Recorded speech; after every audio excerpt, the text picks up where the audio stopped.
Assalamualaikum warahmatullahi taala wabarakatuh and salam Nusantara guys. So, kita pun dah nak masuk bulan puasa. Kita nak masuk bulan yang paling mulia untuk orang Islam, untuk orang Muslim, which is bulan Ramadan, bulan yang paling ditunggu-tunggu, bulan untuk kita membaca Al-Quran dengan lebih banyak, lebih baik dan lebih mendalam, dan juga bulan untuk kita mengeratkan hubungan silaturahim sesama kita.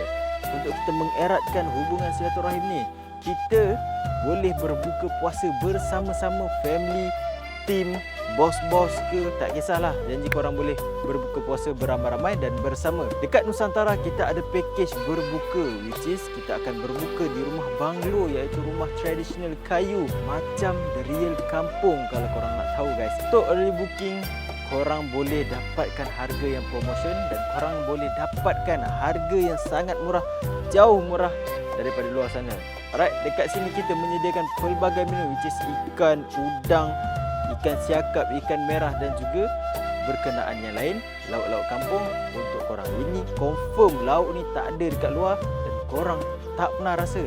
Macam mana korang nak booking? Korang boleh tekan je link yang ada dekat video ni ataupun korang tekan link dekat bio untuk korang dapatkan harga early booking.